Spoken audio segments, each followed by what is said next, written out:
George Daschuk, a 40-year-old communications consultant, suffered these appalling injuries late last night after leaving his girlfriend's Ealing flat, which shares this alley with the garage where he heard dogs barking. He kicked the bottom of the door and that gave way, releasing 2 vicious pit bulls. He managed to raise the alarm with a neighbour who didn't allow him in, and it was only afterwards that the dogs began their 15-minute attack. You've got 2 dogs, one on each side, going for you. You know, they're pulling arms, biting you, you know, jumping at you. I mean, it seemed to me the objective of what they were trying to do was to get you down on the floor. I remember one of them just literally jumped up and bit my ear, you know, that was it, and then pulled me down.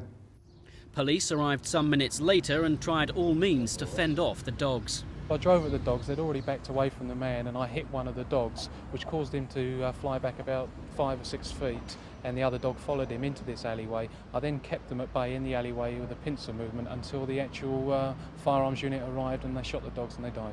This morning, Mr. Daschuk had a 3.5-hour operation at Mount Vernon Hospital in Northwood, where his severed ear was sewn back on. Doctors don't give the graft much hope of success, but Mr. Daschuk says it could have been worse. My daughter's going to be living there next week, and after I finish decorating, and she's only 3.5 years old, and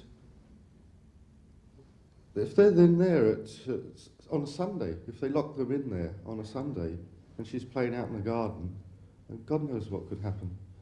This attack can only revive the controversy over dangerous dogs like pit bulls, especially as the ones in this latest incident had been registered and neutered in line with some of the recent legislation. The victim thinks such dogs should be banned, so does his surgeon. It would certainly save us a lot of time and effort if such injuries didn't occur, and one certain way of ensuring that pit bulls don't cause these injuries would be to ban them. Mr. Daschuk will take months to recover from some of his wounds. Meanwhile, the dog's owner has been released on bail from Ealing Police Station until May the 5th. David Strawn for Thames News.